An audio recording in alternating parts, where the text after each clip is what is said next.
This episode of the Golf Gambling Podcast on the Sports Gambling Podcast Network is presented to you by Shady Rays. SGPN is teamed up with Shady Rays for Shady May. Get 50% off your Shady Rays using promo code SGPN, and then go to sportsgamblingpodcast.com/shady for your chance to win $500. And we're also brought to you by the SGPN merch store. Just in time for summer, the SGPN store has a new line of mesh shorts. Use promo code SHORTS at store.sportsgamblingpodcast.com for 10% off. What's up, D-Gens? Welcome back. It's your boy, Boston Capper, with the god of golf himself, Steve Schirmer, for the 2023 PGA Championship Preview and a little bit of bitching about last week. Bitching? I mean, I didn't even watch the tournament, really. Well, what do you have to complain about? Just the betting results? Yeah, I guess. The fact that I slandered Jason Day about his vertigo and he ends up dunking in my face and winning. It was cool to see him win again. It was. I was very happy to see him win. I mean, we saw the Justin Rose win after a long time. Now we got Jason Day. Speculation is Ricky going to get off the schneid, but no. I mean, Jason Day's been playing really good. He's been battling injuries, got the vertigo and everything. I didn't really feel like playing that game this week, but I got egg on my face and I kind of broke a couple rules with all these weak events.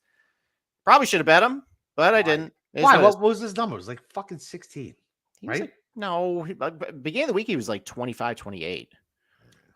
So, right. and some of the guys have been winning. They got win equity, playing good, and then instead I just bet about 6 losers on the card just because I was afraid Jason Day was going to get the spinnies and fall into a bunker again. Well, look, it looked like Scotty might just run away with it again anyway. Right? It did. It looked like that on Thursday and Friday, and then yesterday didn't go all that great. No. So, what do you think about his putter? Scotty's putter? Yeah, moving into this week. I think it's I haven't seen the stats, but I mean, just knowing what I knew coming in, it looked like a problem. Yeah. So I test. I didn't watch any of it this weekend. You didn't watch anything? I watched some. Dude, I have been really busy. First of all, if you noticed, the major championships coming to Rochester, New York. I am hosting a lot of people this week. I have friends, family coming into town. I mean, there's 200,000 people, so I wanted my house to actually look nice. I had yard work. It was Mother's Day. I'm not going to spend much time on the Byron House, and I spent way more time talking about my my seminar last night on YouTube. That's a great way to put it. Seminar. Yeah. That was perfect. That was the fucking perfect way to put it. My TED Talk on Oak Hill, where I did every single hole. Yes. Absolutely. Yes. If you haven't seen that, by the way, go check it out. I'm going to do an executive summary. I'm not going through the whole gamut because I'm sure you don't want to sit through the entire thing again after already watching the video. So, I got nothing else for Oak Hill, for the Byron Nelson, other than the fact that when we played the elimination game, Jason Day checked a couple boxes that he was missing. DJ won live today, beat Cam Smith in the playoff. Yeah, I know.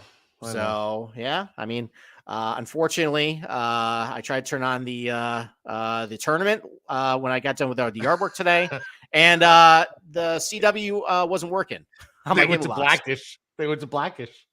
Yeah, it wasn't working. So, but no, there's I was encouraged to see DJ starting to play well. It was good seeing a couple guys I kind of liked this week, kind of peaking a little bit heading into Oak Hill. So that's really all I kind of got out of it, though. Did you watch any of the coverage or bet on it or no? Live, yeah. No, I did. I think it's hilarious that it was upended by Blackish, which is a fucking great show. So hey, man, play a show that it's like playing the hits. Like when you go see like a band, right? Mm-hmm. And they're like try to play the new album, and you're like, shut the fuck up, play the hits. Wait, that actually happened? Yeah, no, bro. They lifted it for Blackish. I must have missed that. Yeah, it's a great show. So I didn't see the end of Live.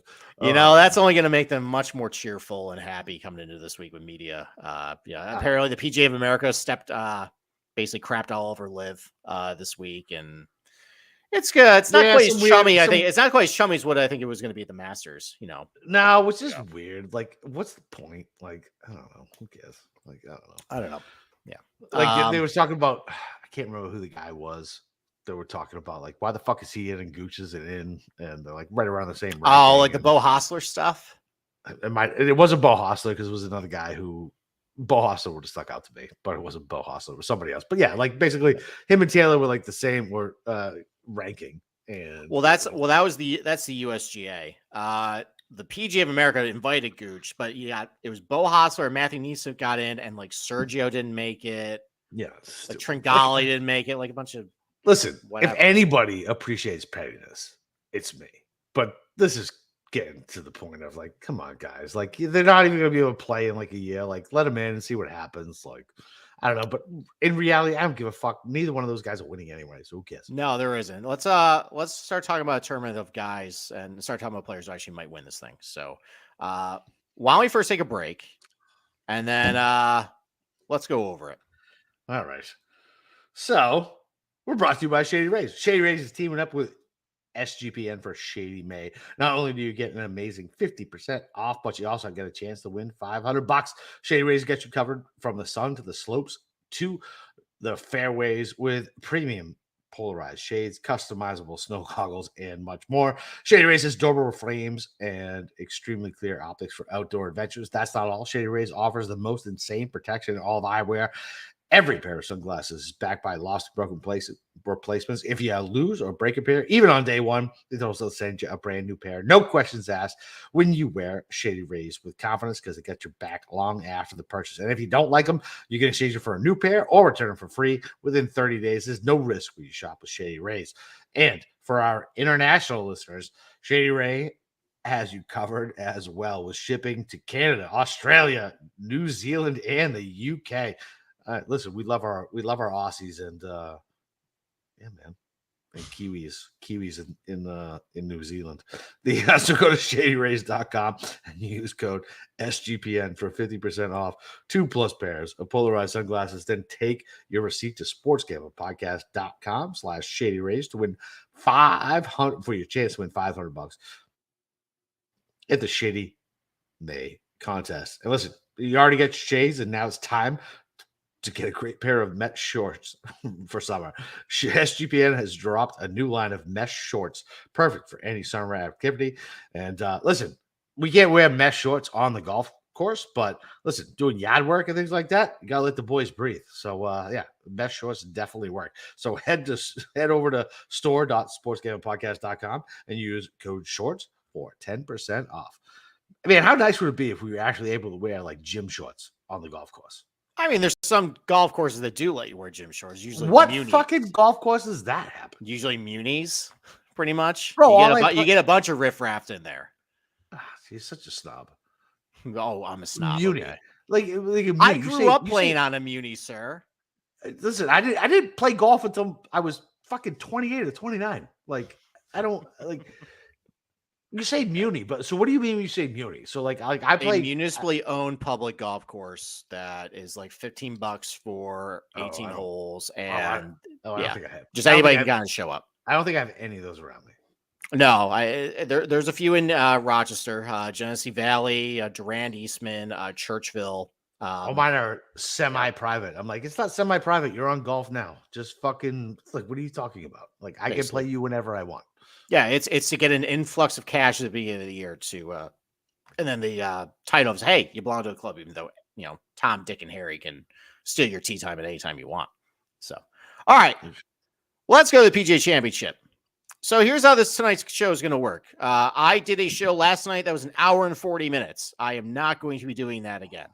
That is the majority of your course preview for Oak Hill. If you would like to go watch it, you should do that. And honestly, you probably should. I thought I did a pretty good job. Maybe some people disagree with some of my opinions about the golf course based on just some other chatter. It seems like I'm pretty in line with what a lot of people are saying about it. But go watch it. I break it down using Google Earth. I'm going to give it an executive summary of pretty much what I talked about, major findings. And then I'm going to open up to my co-host for any other questions he might have about this golf course or anything just kind of is running around in his head. Did Rory fly a shrink in this week? No, there's a lot of shrinks in town that I can recommend to him. There's definitely there's a lot of corporate offices around Oak Hill that if he needs an emergency session, I'm sure he can be handled. Okay. All right, so okay. Were you expecting that answer? No. Did we actually answer it seriously? No, it was not. I've not heard of Rory's actually touchdown in Rochester International Airport, by the way. Well, I mean, it's a home game for him. Oh, clearly. Yeah. I mean, he just drove, 2 minutes over, from, his old lady's from Rochester. From Webster. Yes, from Webster. I don't know what the difference is. Don't worry, we're gonna go over some towns and some stuff to eat. That's the second half of the show. So we're gonna do executive summary of pizza. Listen, where are we eating and where are we going drinking? That's we're gonna give some examples. I am going to get you fucked up. No, you're not. I'm gonna be driving you most of the time. I'm not. Absolutely not. We're paying for an Uber then. Absolutely not. We're not doing that. No. You're not gonna get me all that messed up, buddy. You gotta do Red Bull and vodka, Steve. Absolutely, dude. I'm flying to fucking Rochester. You goddamn kidding me? Friday night. We can Friday do fine. Night. Yes. Friday. Friday. I don't want to. No, Thursday. No, because we gotta get up. Friday. Yeah, we'll probably do fine. Okay. Fine. We'll tie off it a little bit. All right. So let's get to the executive summary of everything I talked about last night. All right. So general information about Oak Hill. So this is a Donald Ross that was mangled by Robert Trent Jones and Tom Fazio in the 60s and 70s. Lost a lot of his character over the years. Trees grew in. They lost a lot of pin positions on the greens because they shrunk. Some sand built up around the green. It lost some of its character as far as fall offs off the green, the collection areas. No, it was a tough golf course, but it was tired. It needed something. So Andrew Green came in, finished his renovation in 2020. The major changes to the golf course, every single green was rebuilt. They put sub-air under the greens, expanded them, got some of those pin positions that were lost over the sands at times, squared off the edges. They look like classic Donald Ross greens now. They're going to be undulated. They're going to be fast. They're going to be tough this week. The bunkers are also rebuilt. These are going to be very tough bunkers. Andrew Green actually said in a video, he's hoping players don't actually complain about the bunkers this week if they're unfair. He doesn't expect the guys to be bailing out in bunkers at all. I talked about it a little bit in the video where on some holes, maybe you see a guy kind of bail out a bunker. Here, you really don't want to be in them. They're narrow. They're awkwardly shaped. They have really steep grass faces too. So if you're kind of just stuck up against the lip there, you might be punching out sideways. You might be not being able to close the hole. It's going to be tough. Also it's been lengthened. A lot of holes got changed as I went through last night on the video podcast. It's just under 7,400 yards, par 70. There's going to be a lot of long approach shots that I'll get to in a little bit. Much different than what you saw in 2013. And speaking of which, I showed Google Earth images of 2013 versus now. I showed you where all the trees got removed, where some shot shapes could change, how it opened up the golf course a little bit. Go watch the video. I'll reference a couple of those holes as I talk about it a little more. Some agronomy stuff. They changed the greens from bent POA to all bent grass. They also put a new type of grass around the greenside surrounds called RTF grass. I don't know what the R stands for, but it's tall fescue. It's a thick bladed grass. It's dense. It doesn't require a lot of water. There's a video that got posted where a guy kind of dropped the ball into the rough, went right to the bottom, and he poked his finger under there. So I estimate the rough. Was it Patrick Reed poking the finger? It might have been Patrick Reed. But anyways, so his index finger is about 3.5 inches. That's probably what the rough is going to start at. They stopped mowing last week. It hasn't rained at all, but at this time of year, grass is growing pretty quick. So in some spots, it might be 4 inches, 4.5 inches, 5 inches by the end of the weekend in some certain spots. But I think it's going to start out to about, they're going to try to target about 3.5 inches. I drove by the course as well. It looked to be about that length, on Saturday. So, and then bent POA fairways, bluegrass, rye rough. It's narrow fairways, about 25 yards wide. It's going to be one of those narrow, tree-lined golf courses and majors that we've seen a lot. As far as the weather report, might be cool for you guys, not really cool for me. It's kind of hard for me to gauge because 65 degrees is perfect up here. It's freezing for you. It's important to keep freezing. Listen to me. Listen, it's not freezing for me. Listen, I will go out and golf in 40-degree weather in shorts. I don't give a shit. Okay. But I just don't remember what the up north cold is like compared to down here cold. Okay. You know what I mean? It's looking like, as the forecast stands today, it looks like Thursday is going to be the coolest day. Only a high of 62, low of 47. Friday is going to get up to about mid-70s. However, there might be a threat of a thunderstorm coming in. That might kind of screw things up a little bit. Maybe it gets delayed heading into Saturday. Saturday, I see a high of 67. Sunday, a high of 65. Sunday probably looks like it's going to be the best day of the tournament. All baked in sunshine, mid-60s. I don't think there's going to be a lot of wind that day either. Might be a little bit of wind on Friday and Saturday, though. We're going to be freezing our balls off out there. Fucking 25-mile-an-hour gusts. You are. I'm not. Yeah. What are you talking about? I will be because I only own shorts. I got one. Do you want me to give you a parka? I got plenty of those. I got like 3 pairs of jeans, and they're not like at golf course jeans. I mean, we figured out last week you don't own a raincoat. Oh, so I don't own a raincoat because it rains for 15 fucking minutes down here. You just don't go outside. Okay. All right. Well, that's the weather forecast. I talked a lot about the weather last night. It's going to change through the week. We'll talk about that probably in the month. Can I wear the SGPN Golf Gambling Podcast lightweight hoodie at the golf course we're playing on Thursday? I mean, you could. I wouldn't recommend it. I would recommend a collared shirt. Well, I will have a collared shirt, but I'm saying if it's going to be fucking cold, I would recommend getting like a real like pullover. I have that too. I'm sorry. I got to make you dress like a certain level here for my club. God, it's Rochester. You guys are Canadians, for Christ's sake. We're Canadian. That's a hot take. Canadians. Okay. Well, we certainly don't sound Canadian. So, all right. Let's take a break. Let's take another break, and I'll kind of continue the executive summary. All right. Fair enough. But what if I wear? Can I wear? Is it the hood that's the problem? It's the hood that's the problem, sir. What are you, Justin Thomas? I mean, for Christ's sake, I don't know. I play a lot of nice courses in Florida where they have no problem wearing a hoodie. All right. Anyway, Talkify. Life is full of what ifs. So what if you try something new when it comes to dating? Talkify is a new way to meet other serious singles. What if they help you find what you're looking for? Talkify is the country's #1 modern matchmaking service that is designed to help you achieve relationship success. Their trusted compatibility specialists hand select successful and compelling candidates so you can consciously date productively. Here's how it works. The Talkify matchmakers meet you and learn about what you're looking for in a partner. Then they select your screen potential match candidates for you, doing background checks, video interviews, and asking tough questions that you're too awkward to ask on first dates. From there, your matchmaker plans on date introductions and handles all communications for you, creating a safe and stress-free dating experience. Talkify is committed to finding your match. 80% of clients meet their person within the first 12 matches. And right now, Talkify is offering our listeners 20% off to become a client at Talkify/SGPN. That's TAWKIFY.com/SGPN and 20% off when you become a client. Talkify.com/SGPN. Okay.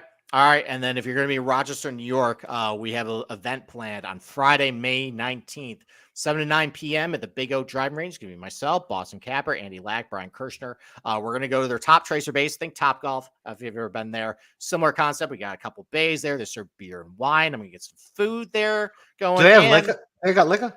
No, they don't have liquor, just beer and wine. Okay. I mean, you're going to be on the golf course all day, buddy. I don't know if you need liquor at that point. We can go to an establishment if you want liquor after the fact, okay? Yeah, man. I drink liquor. It's only a 2-hour window. You can go without your gin, okay? It's easy for you to say. I'll be like this. And you'll be like, what the fuck, man? Okay. Well, anyways, we're going to attempt to do a live show. It's going to be a good time, and there's no admission fee. Just come, hang out, talk about what's happening at Oak Hill, talk about the speculation about what bets going on, later in the weekend. Just come on out. It's going to be a really good time. So come to Big Oak, May 19th, 7 to 9 p.m. We'll see you there. We can all dance on Rory's miscut grave. Oh, man. Oh, you and Andy are going to fight this week a lot, aren't Why? you? I haven't listened to any of his stuff yet because I know he really likes him, but I don't know. I don't know. I haven't. I listened to his podcast with Bamford. I didn't listen to his most recent one. So when I know I don't think his opinion is going to change often. Well, yeah, no, it's definitely not. Listen, Andy is a stubborn prick, just like I am, right? He's so it is what it is. He's not a stubborn prick. He's absolutely a stubborn prick. He would absolutely say he's a stubborn prick. He said Rory is going to win since December, and he's not going off it, regardless of the shit form that he's coming in with it. He's a stubborn prick. All right, well, we can ask him that tomorrow then. Okay, yes. When he's on our show. All right, let's go over what's happened at Oak Hill. What happened in 2013? So, do you know who won the 2013 PGA Championship at Oak Hill? No. Was it Jason Duffner? Yes. There you go. Do you know who finished second? No. Jim Furyk. Oh, what? So I went, yes. And I showed you a bunch of holes last night where literally it's just broccoli patches. And the only thing you can do is hit it straight. You can't hit a fade. You can't hit a draw. Can't start it left or right off the tee. Just everything dead straight. And if you weren't dead straight, it was going to hit a tree and bounce straight down into the rough. That was the 2013 PGA Championship here. And ever since then, they've moved a lot of trees. So here's some stats, though, from the 2013 PGA Championship, where I think it's going to go based on how I broke down the golf course last night. The average driving distance in 2013, this shows how much golf has changed, was 274.1. That is pretty short. Yep. Yeah, I left you speechless there, didn't I? Mm-hmm. That's insanely. Yeah. Well, there's a couple reasons for it. Number one, like I mentioned, it's very narrow. Once the ball hit the rough, it stopped. And pretty much every short, accurate hitter made the cut, and then pretty much every bomber missed the cut. So that drives down your driving distance now, does it? Based on how I broke down the golf course, I think it's a very driver-heavy golf course now. It's a lot longer. I would expect, even though it is narrow, the ball is still going to hit. If it hits the rough, it's basically going to stop. But guys hit it farther now. You're going to hit driver more. I expect that to go up considerably. Driving accuracy rates, it was 56% in 2013 versus 61% PGA Tour average. Again, I expect it to go down. These are still be just as narrow. This is what they're in 2013, but you're going to be hitting driver a little more. The fairways might be a little more firm than what they were in 2013. We got some rainstorms heading in. It hasn't rained here in about a week and a half or so. I know my yard is starting to dry out a little bit. I live 5 minutes from the course. I imagine the course drains a lot better than my 1 acre backyard. So I would fucking hope so. I would hope so as well. I would hope the turf conditions at Oak Hill, one of the most exclusive clubs in the country, is a little better than my backyard. Did you know Roy was an honorary member there? Yes, I've heard and his wife was from Rochester. Did you know these things? I think I've talked about it a couple times in the show. It's been in the papers. In the papers? It's been in the papers. In the papers? You got to buy the papers. You got to get the papers. He's got all that pressure already. He's the adopted son of Rochester, New York already. He's going to have to field all the questions from the local media. He's not going to be able to go anywhere because he's just recognized everywhere he goes. So, yeah, that's the boy. All right, the green regulation rate in 2013 was 60.5%. I expect that to go down this year because there's a lot more longer approach shots. It was a lot shorter approach shots last year. So anytime you have longer approach shots, green regulation rate is going to go down. That's what's going to happen there. This is one I think is interesting. Scrambling, getting up and down from off a green. It's only 48% in 2013 versus an average of a 57% in the PGA Tour. The greens only got tougher. They restored them. There's more undulation to them. I think they're going a little faster. I think the fact that there's a different grass type around each green, it's a dense, it's sticky. It's going to be really difficult to judge how it's going to come out of there, especially if you hit and miss long or something. It's tough to get up and down from off of these greens. And these bunkers are tougher than what they were in 2013. I would expect. Why are the bunkers tougher? Well, because they're steeper. They're skinnier. They're more awkward. Like the ones in 2013 were more like circular, uniform shit. Like the ones you usually get a nice stance and no worries. Yeah. This one is like, all right, your foot might be on the grass face there. You're leaning back, or you might be against the lip. Like it's going to be really tricky. Some of these things. I can't wait to get in a bunker and out round on Thursday. So yeah, are you gonna go under the? Well, actually, the bunkers in my course are kind of crappy. So are they? Yeah. What does that mean? We'll talk about that offline. Okay. But are you gonna run under the ropes and offer to get up and down from a bunker for somebody? Maybe for Hovland. I've been kicked out of nicer places than fucking Oak Hill, Rochester. Okay. Okay.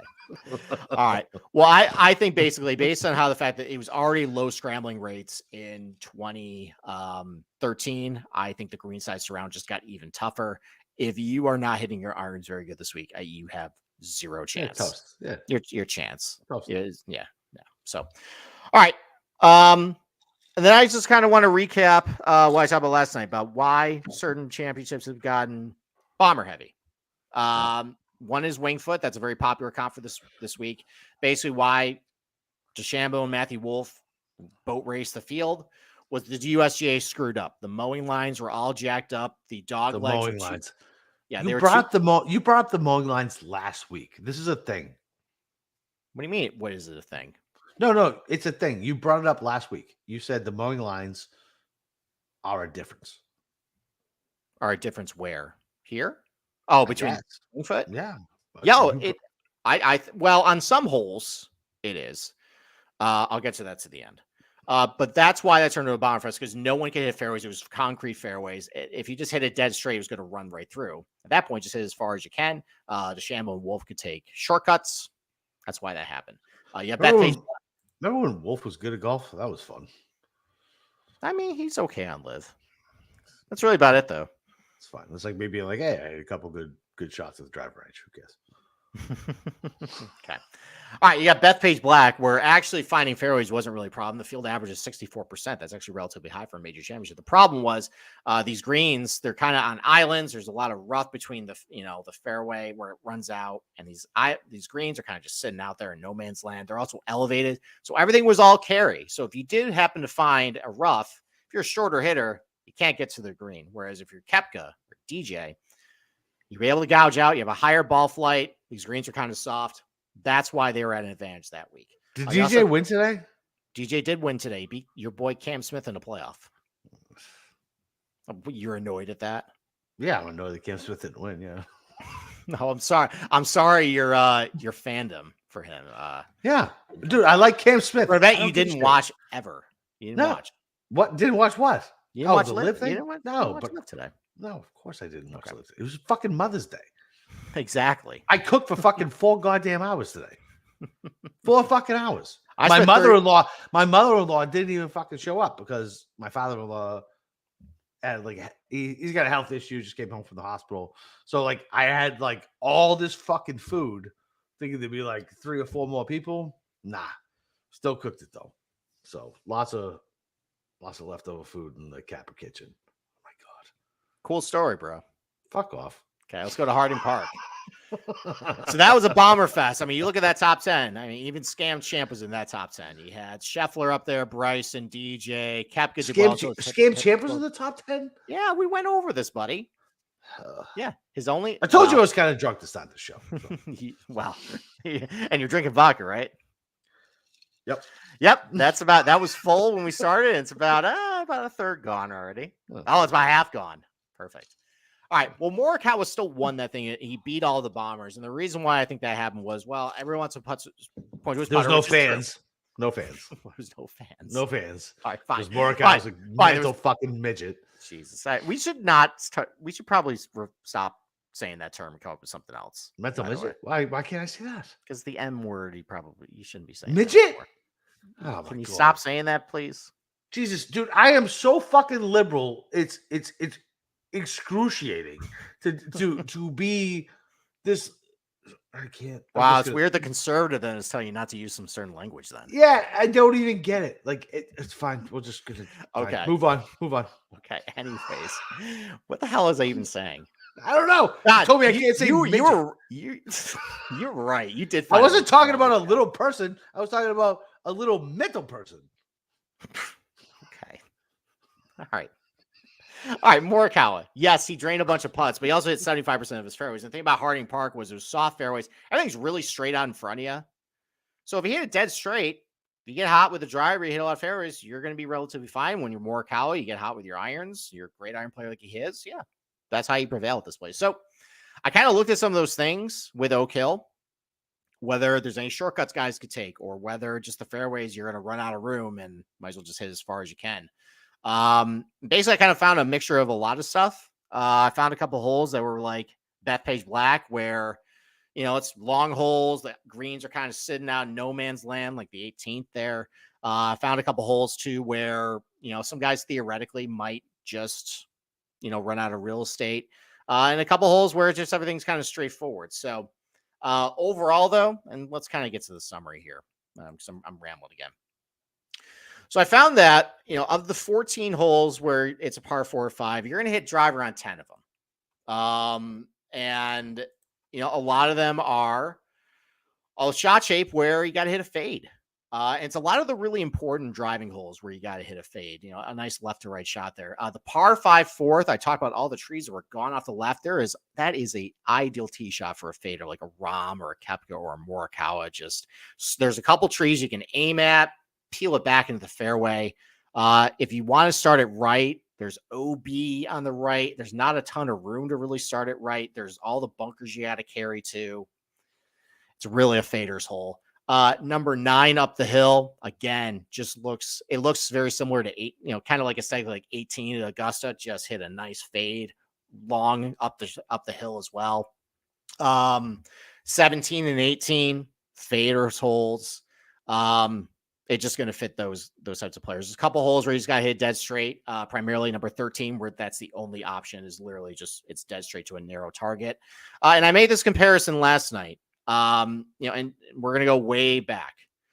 So in 1968, Lee Trevino won at Oak Hill, and that was before. Why? Okay. Talk. You are disgusted by this. You are on mute, sir. All right. Make your point first. And then I'm going to make my point, and then you're going to shut the fuck up. Okay. Just make your point first before I decide if 1968 makes any fucking sense. Okay. All right. So it was shorter, but guys, essentially the mowing lines and tee to green, other than some bunkers, it's relatively similar. It hasn't really changed all that much since the 60s as far as, what you're looking at off the tee. Yes, guys are shorter, but it was a shorter golf course, and they're basically playing, I think, in a similar strategy as what they're going to play in 2023, except it's just a lot longer. Lee Trevino is a power fader, and I found a lot of important shots at this golf course on a lot of these tough driving holes where you got to hit a fade. 1980, Jack Nicklaus won. All he did was hit fades. And this is all before, everything started to grow in. It became a lot more claustrophobic back in 1980, 68, a little more wide open. They opened up the golf course a little bit. I don't think it's a coincidence that some of these guys that hit a lot of fades, that was their go-to shot, ended up winning at this place. That's my point. That's my point. All right, fine. Okay. Fine. All right. I thought we were gonna bring in some 1968 stat.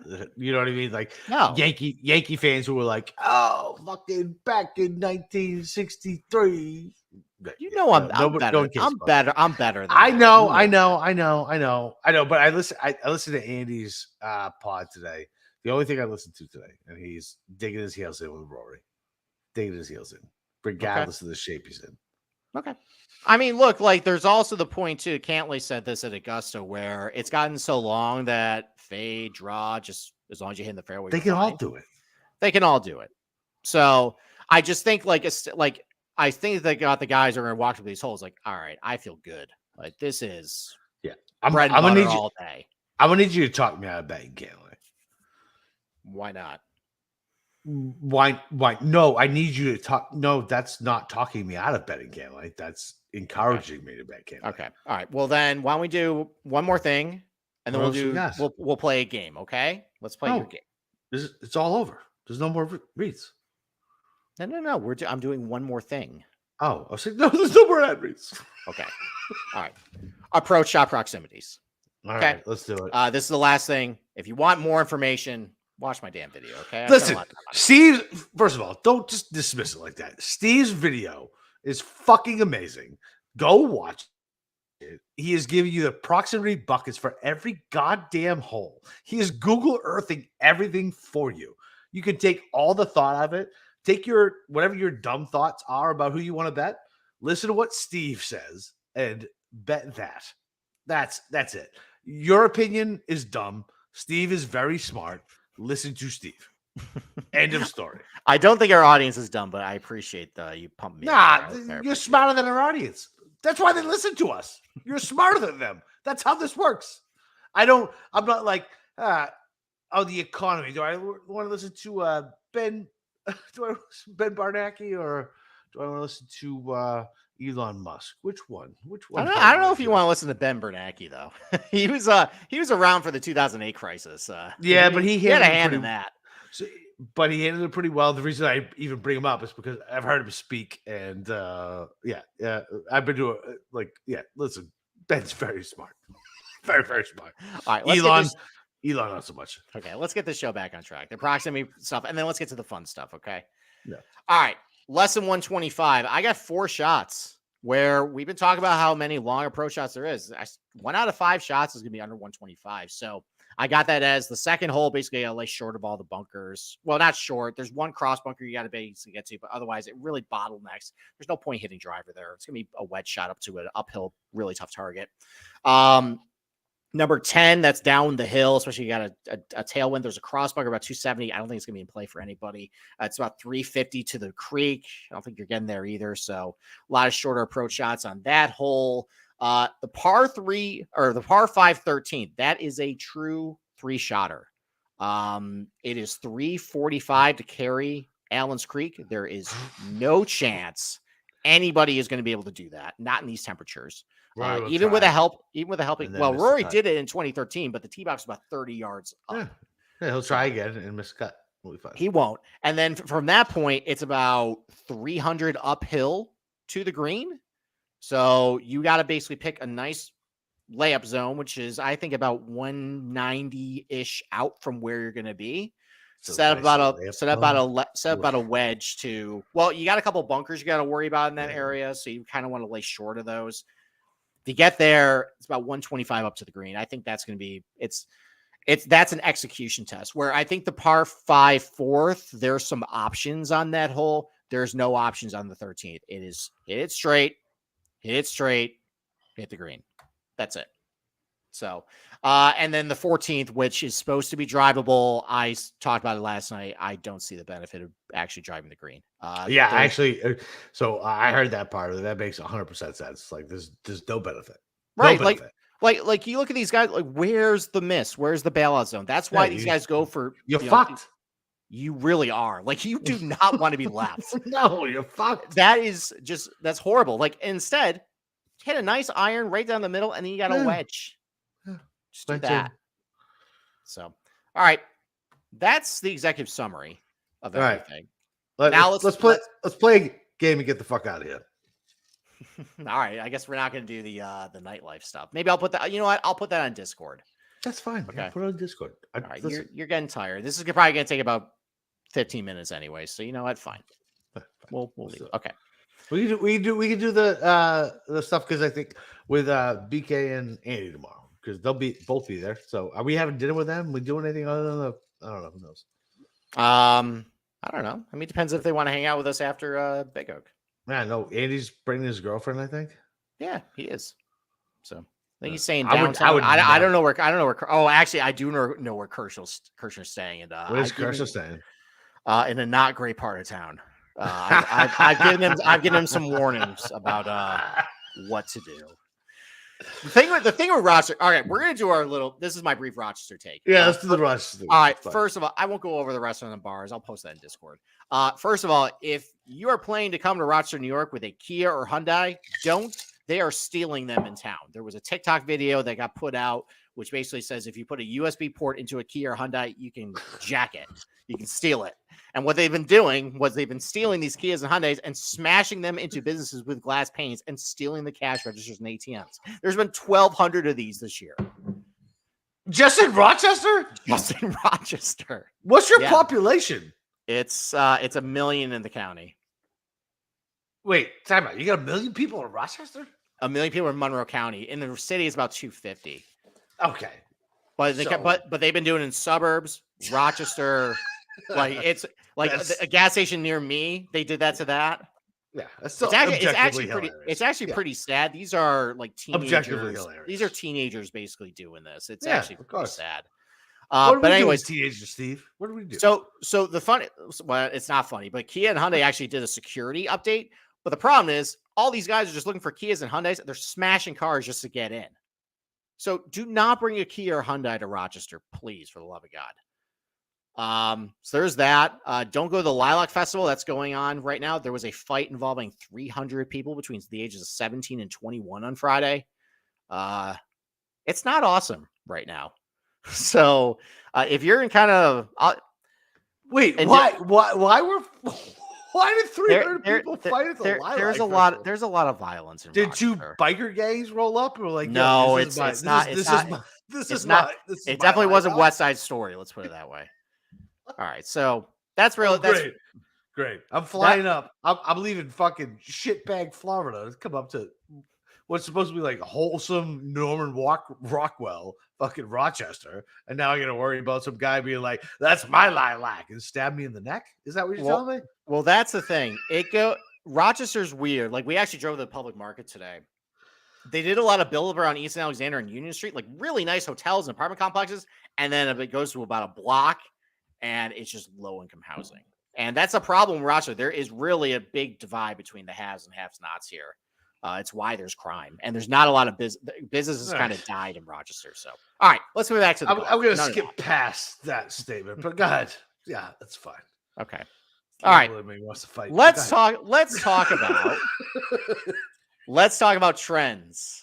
Let's go. Are we playing a game now? Yeah. The game and we're over. Okay. So let's first do what they are.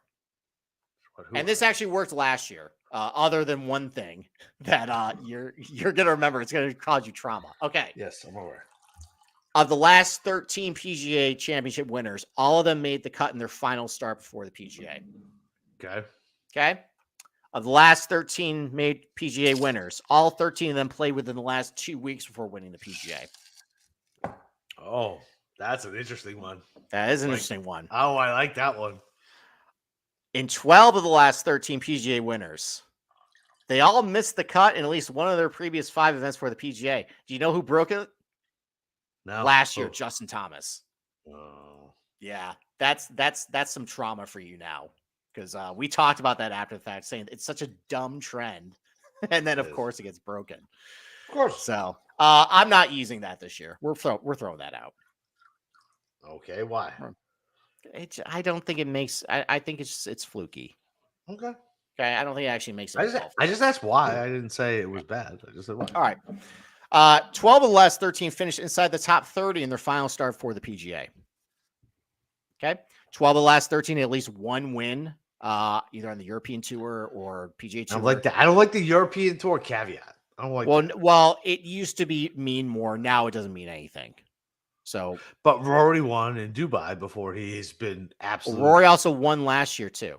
So yeah, but what I'm saying is Rory won in Dubai, but he's been absolute dog shit in every other fucking field. Okay, 12 of the last 13, at least one win in the last 2 years. Okay, he's won on the PGA Tour in 2 years. Okay, 11 of the last 13 were top 50 in the world, which throws a monkey wrench with the live stuff. Because they got 0 world ranking points for winning today. What's DJ's number? Let me get to the game, sir. Right, I'm sorry. I know. You knew what you were doing today. I told you I was drunk. Okay. All right. 11 of the last 13 had a top 10 in a major before winning. Yeah. 11 and 13 to kind of go a little stronger with the win thing. 11 of the last 13 had multiple wins in the last 2 years for the PGA. 10 of the last 12 made the cut in the previous major they played in. The exception was Keegan, because that was his first major ever, because he's a stud. He's a stud. Look what you did there. Yep. I like you. 10 of the last 13 PGA champions were in their 20s. And then 10 of the last 13 had a top 10 in one of the last 5. So here's the problem. We got a lot of live guys, right? Yeah. Here's how I'm going to qualify it a little bit. Because for like the made cut or like finishing positions, all that stuff. Okay. In your last start, if you beat half the field, I'm going to consider that a made cut. Okay. So wait, what? We say it again. If you're a live guy, yeah, and you beat half the field, I will consider that a quote unquote made cut. Okay. That's fair. That's fair. With the top 31, if you finish inside the top 15, I will consider that the equivalent of about a top 30 finish in the PGA Tour. Okay. And if you were the top 10 one, if you had at least a top 10 in your last 5 events, I will say a top 5 on live is the equivalent of a top 10 on the PGA Tour. I don't know if top 5 equals top 10. I would say I don't know, top 15, top 20. But fine. All right. Fine, whatever. That's how we're otherwise there's a lot of gaps in this. Yeah, that's fine. That's how we're going to benchmark, okay? Let's go. All right, let's eliminate. Wait, time out. What the formula hit the last 2, right? The what? Which one? Your formula has hit the last 2. It would have hit the Masters. It hit the PGA. It did not hit Phil Mickelson, unfortunately. Right. That's why I said the last 2. Yes. This would have hit if we didn't have the miscut thing last year with Justin Thomas. Oh, no, that's bullshit. Yeah, okay. But it hit the Open. It technically, I think, hit at the U.S. Open. These ones I have are good. Okay, all right, let's go. All right. All right. All right. Let's go with the ones that are 100%, 13 of 13. Did you make the cut in your last start, or if you're on live, did you finish inside the top 24? Colin Morikawa, you're out. You missed the cut in your last major or last start of the Wells Fargo. And he stinks. With the fade thing, though, I don't care. No. Nope. Okay, fine. You just don't like him. Okay. I like Colin. He's fine. No, you called him not something derogatory earlier. What did I call him derogatory earlier? A mental little person. Just let it go. Let me continue. My point is, you say you like him, and then you call him that. But okay. Yeah, but that's fine. Okay. I like you. All right. Like you're a nerd sometimes. You know what I mean? Like, and I know you like me, but I'm an asshole. Like, all right. it's a lot. You're a lot. Jordan Spieth missed the cut in his last start. And wrist injury. Yeah. And I don't think Spieth is a good fit for this place, anyways. But how cool would it be for him to get the Grand Slam? It would be Cool. It would be really good for Oak Hill and say Rochester getting the town buzzing if he won. You almost got to sprinkle a little bit on it just for the. You have fun with that. No, I'm not gonna do it. Okay. Shane Lowry, you missed the cut in your last start, so you're not winning the PGA, unfortunately. Which actually, I kind of like Shane Lowry this week. I like Lowry. He's not going to win though. But top 10, sure. DFS, I think he's a good play. Okay. All right, we'll talk about it tomorrow. Sam Burns, you missed the cut. You're out. Taylor Gooch, hottest player in the world. You finished like 35th today. You're out. You lost some bums today. You're out. Same thing with Mito Pereira. Poor Mito from last year. You finished I think 32nd today, so you're out. Yeah. Okay. All right. Did you play within the last 2 weeks? Well, everybody on Live played. Most guys played in Wells Fargo, so that was 2 weeks ago. No. But we're going to eliminate John Rahm here. He has not played since the Mexico Open. Stop it. That is 100% trend the last 13. You had to play within the last 2 weeks. Okay. And Justin Rose. I haven't seen him since Harbortown. Okay. 12 of the last 13. Did you finish inside the top 30 in your last start, or for Live top 15? Rory McIlroy, you're out. I know that makes you happy. Cam Young, you're out. Which I've done a 180 on Cam Young. I think with these weather conditions, I actually don't really like him. I don't think you can spray. I don't think you can spray the ball like that here. I think length is an advantage, but I don't see it after looking at that golf course and how the weather conditions are. Victor Hovland, you're out. Yes, bunker play. Yes. Yeah. Although there is the theory that just like at Bay Hill, if no one can get out of bunkers, then. Nah. I know. I don't buy it either. I think he's not good. I don't think he's going to win him. Well, I don't want to make proclamations because I said something about Jason Day's vertigo and that got blown. Listen, man, this is the thing. You put yourself out there. Whatever. Who cares? I do. Every week I put myself out there. We'll be wrong a bunch and we'll be right a bunch. Who cares? Okay. Matthew Fitzpatrick, you're out. You didn't finish inside the top 30. Yeah. And his face is the most punchable face in golf, which is an amazing feat. Did you beat up kids with braces in high school or something? Is that why you no. What are you talking about? He's got Invisalign, I think. Dude, I was friends. It was free advertising when we won the US Open. Listen, I stuck up for the kids who got picked on. I wasn't a bully. I was never a bully. I'm fucking 5'8". Talking about? You've met me. I am not a big guy. I have met you. I do a show with you every week. I met you. All right, Sahith Theegala, you're out. Why is he out? Because he finishes outside the top 30 in his last start. All right. And you hate him anyway, so it doesn't matter. I don't hate him. Stop with that spin. That's bullshit. All right. Tom Kim, you're out. Yeah, he's definitely did not finish inside the top 30, so he was bad. Yeah. All right, here's one's gonna break your heart. Yeah, Keegan. Keegan's out. Yeah, Keegan's out. And Abe Answer's out. Finished 40th this week. Who the fuck is left? We got 23 names. Jesus. And also, by the way, I only went to about 7,500 in DraftKings and a couple guys below that. I'm sorry, I'm not breaking. Yeah, we can do that on the show tomorrow. That's fine. Yeah. Okay. All right. Do you have at least one win in the last 2 years? Terrell Hatton's out. He hasn't won in more than 2 years. Has it been 2 years? It's been more than that. Yeah, his last one was that Abu Dhabi win in January 2021. So technically that falls outside of this. Did we hit 2 winners that week? We hit both, right?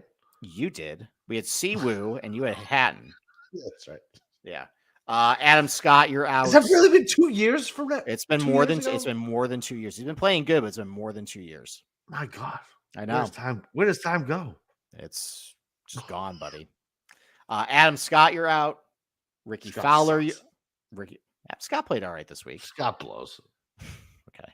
All right. Ricky Fowler, you're out. Patrick Reed, you're out. Bryson's out. Who actually played well this week, by the way. Gary Woodland's out. Would you bet Bryson at like 150? No, and I saw like 80s on him. No. Yeah, so I saw our site hanging at 150, and I was thinking about it, but no, I don't think so. Trigger. Okay. Are you inside the top 50 in no WGR? Due to a technicality, Dustin Johnson's out. Oh, that's just bullshit. I know. It's BS. Okay. Do you have a top 10 in a major before? This is 11 of the last 13. Max Homa. Sorry, buddy. Should have did better at the Masters. Joaquin Neiman's out. Taylor Moore and Wyndham Clark are also out. Okay, so we are down to 12 guys. You gonna tell me Xander's winning this fucking thing? Is that what you're gonna tell me? But just let me get through it. I do it. Do you have multiple wins in the last 2 years? Justin Thomas is out. Yeah, of course, because he stinks. Sung J M is out. Jason Day, you got your 1 win, but you need multiple wins. Good for Jason, by the way. Good I'm for happy Jason, for him. Yes. Happy for him. Tommy Fleetwood is out. Of course, because he's never fucking won here. I mean, won the NetBank last fall. What? That counted. He won South Africa. Well, counted for this. And Mr. Valero himself, Corey Connors, he's out. Yeah, no shot. Okay. We are down to. You're about to tell me fucking Xander or Cantlay is going to win this fucking We are down to seven guys. You're about to tell me Xander or Cantlay is going to win this fucking We're down to 7 guys. Yeah, keep going. Did you make the cut in the last major you played? All 7 survive. Mm-hmm. 11 of the last 13 are under the age, or 10 of the last 13 were in their 20s. Brooks Koepka's out. Patrick Cantlay's out. Tony Finau's out. Hideki made it pretty far. He's out. Xander's not winning, dude. And then do you have a top 10 in your last 5 or a top 5 in one of your last 5? If you're on Live. Gosh. All of them do. So you have 3 guys that fit all the criteria. Scotty. Mm-hmm. Xander. Mm-hmm. And Cam Smith. Cam Smith is not winning this fucking Cam thing. Smith is absolutely not winning. No this shot. Thing. There's no shot. No shot. No And you're telling me fucking I have to bet Xander fucking Schauffele to win a goddamn major. Can I make the case? Listen, I love the case. I love it. Okay. I love it. Except play well at Winged Foot. Yeah, dude, I get what he was top 10 at T8. T8 at Winged Foot. Yeah, I mean he was a mile back, but like that's the type of golf course kind of fits him. No. He was top 10 heading into the final round at Bethpage. Remember how he got really crazy wind conditions in the afternoon? It just crushed everybody who played late. Yeah. He got caught up in that. Otherwise, though, he played good. God damn it, man. Why? Did well at Harding Park. Narrow, thick, rough. Does well at East Lake. That's a bastardization of a Donald Ross, but did well there. I can't believe you're gonna tell me to bet fucking. Now I don't think he hits fades, but honestly, he hits the ball just so good off the tee that you literally told me fucking 3 weeks ago to zap you every time you wanted to bet fucking Xander. I haven't bet Xander yet. I don't know if I'm going to. But according to the trend, according to the trends, I fucking hate you. I hate you. I want this on record. I fucking hate you. All right. Well, then this is the last show. Then apparently, you hate me.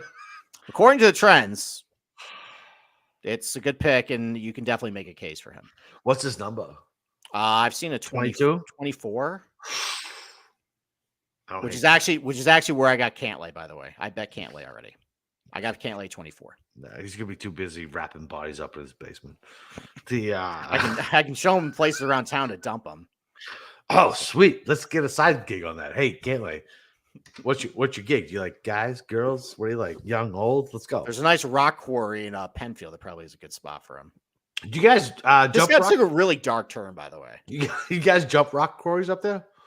Jump rock quarries? What the hell is that? Like when I was a kid, we used to jump the Quincy quarries,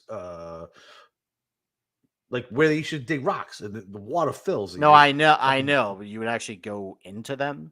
Yeah, we used to jump them.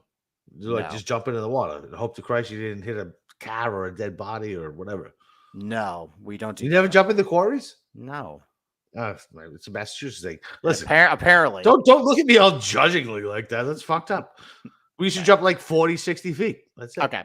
All right. So anyways, those three. Here's the most important thing, though, because obviously some of these things are like 10 of 13, 11, 13. So let's just look back at the last 13 winners. How many did they fill? So 7 of the last 13 hit all 10. Okay. 9 of the last 13 hit at least 9. 10 of the last 13 hit 8. The lone exceptions were Jimmy Walker, who hit 7. Keegan Bradley hit 5. Fluke. Phil hit 4. Fluke. A rookie winning his first major. Yeah. Stud. I know he's a stud, but it's a stud is what you meant to say. Stud. Even studs can win fluky ways, okay? That's fair. All right. And then I love how I shut you up with that. And then Phil Mickelson with 4. So really, you're looking at a minimum 8. So here's your guys with 8. Let's see. So you got Day, DJ, Homa, Fleetwood, Taylor Moore, Wyndham Clark, Kyle Morikawa. Of those 7, are you betting any of those? No. Probably not. I like Morikawa this week, but I don't think he's going to win. No.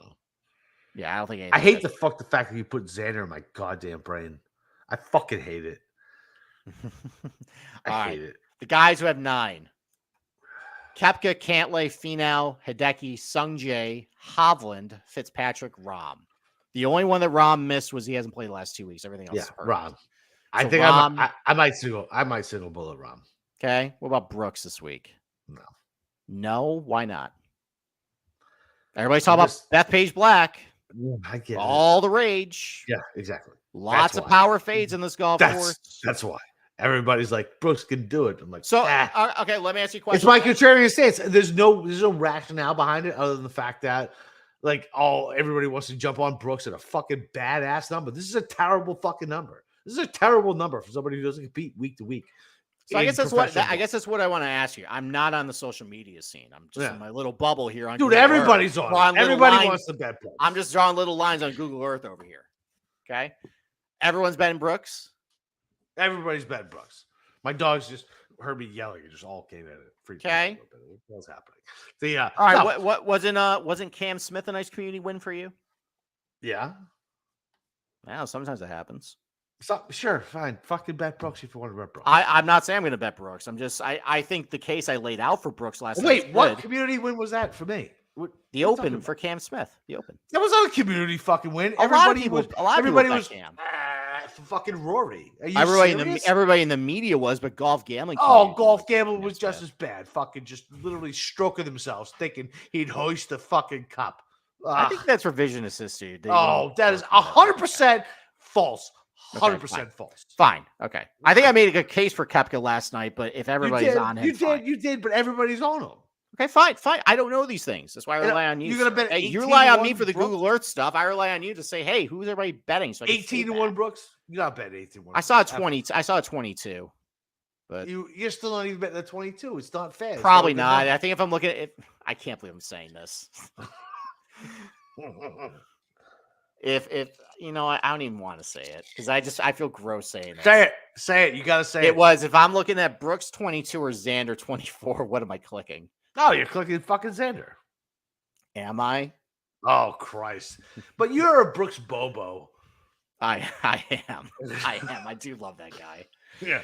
A lot of happy. Who cares? Listen, what a great storyline that would be. Fucking Rory missing the cut, which is gonna happen, and fucking Brooks going down to the wire with what, like DJ, Xander, and Rom. Why is no one talking about Rom? You know, on social media. Can I give another thought about Brooks, by the way? Sure. So his coach is Claude Harmer. I think his dad used to be the head pro at Oak Hill. Ooh. Yeah, that's something.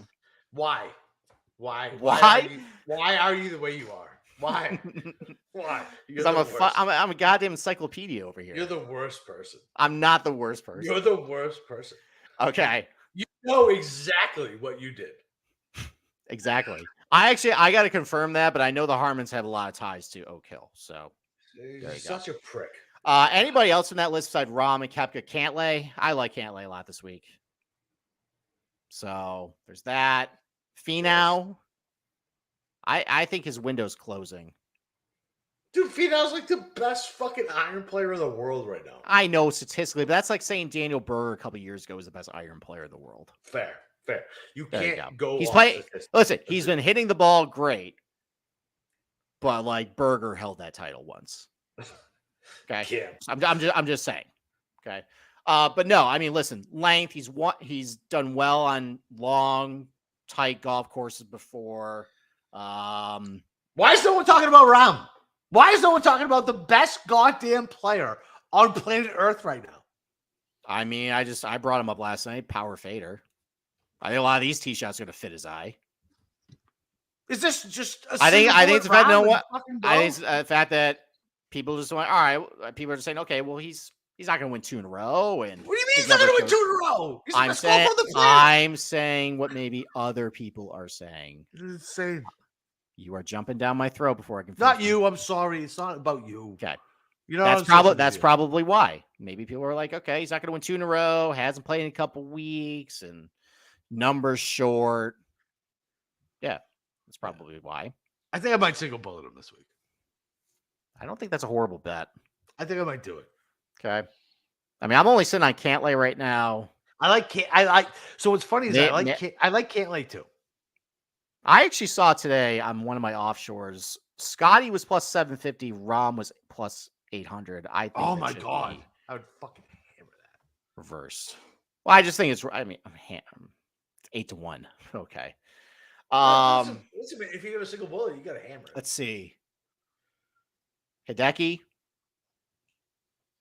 Not a putting contest. Consistent ball striking. Yeah. Sungjae. I can't think of a lot of these types of golf courses with Sungjae. Where was Sungjae this last week? Where'd he go? In Dallas or in the Byron Nelson? He didn't play. I know. So where was he? I don't know. Just didn't want to play. He played well at Wells Fargo. So, Hovland. No. Bunker play. Fucking around the green. Fuck off. I'm done. I'm done biting that carrot. Done. The only thing that gives me pause is because I've hammered into people's heads about how when guys start getting in the mix of majors, it tends to kind of follow with a win. And he's been getting in the mix. You're getting in the mix on Saturdays and fucking shitting down his leg on Sundays, and he sucks out of bunkers. I'm just saying, you're getting more reps in these situations. Eventually, he's getting bad reps. He's not getting good reps. Perfect practice make perfect. Not just practice. I'm just saying that's been a trend. On Sundays. I'm just saying that's been a trend with recent first-time major winners that they start getting in the mix and eventually it happens. I mean, you got a couple examples. You got Cantlay and you got Hovland. Those two guys have been doing it a little bit recently. Kim said saw occasionally walking around and a dude next to me goes, oh, there goes Sungjae. Typical racist crowds in Texas. Good job. There you go. And then Fitzpatrick. Fuck off. No, I don't think so. I don't think so either. I can't even the week I wanted to bet him. I was like, I just can't bet him because I can't root for him. He's such a fucking. I've heard some Brookline comps. Oh Christ! I will literally smash everything. I don't love it, but Brookline's a little quirkier than this place. And then I know you're fucking with me, right? What? There's a Brookline comp. I've heard some people try and compare Brookline to here, and who's some people? Are they relative? Or they relevant? Yeah, it's Andy Johnson, the fried egg. He said that there could be some Brookline elements to this place that they did a little bit of work. I think this place is a lot more straightforward execution than actually Brookline. Cold, rainy, bad weather. It's not gonna be that cold, bro. It's cold. Just because you live where you live doesn't mean everyone else doesn't think it's cold. Okay. All right. And then your 3 up top that fit all 10. Scotty. I don't think Scotty's going to win. I'll see it. Xander, which you have to electrocute me. And Cam Smith, who is not going to win. No shot. No shot. Oh, somebody screen grab that. If he wins, that's bizarre. Do I have to bet him? Do you have to bet Cam Smith? Yeah. Even though I don't think he's going to do it, but he's my guy. He's your guy. So you might as well just light that ticket on fire and say, hey, at least I have a Cam Smith ticket. You can go follow him around and cheer him on. Oh, yeah. Who are we following, by the way? I don't know. They haven't come out with pairings yet. All right.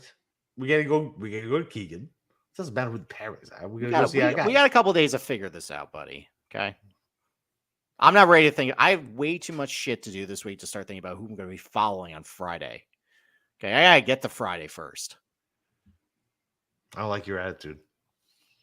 All right. Well, I got nothing else. You got anything else?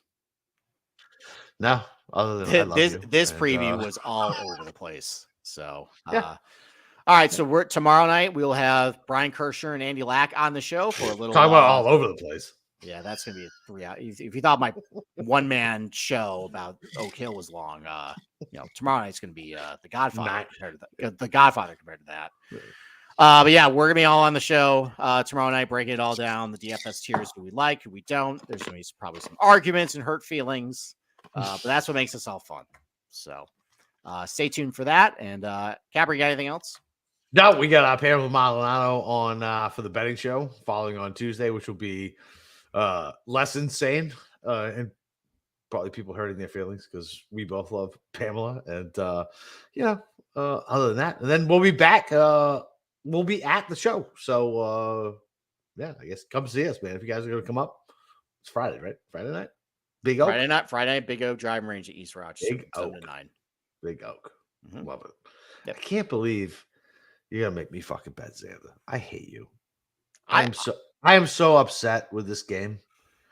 Like I am so upset with this game. It steered you right into with Rom, right? It did.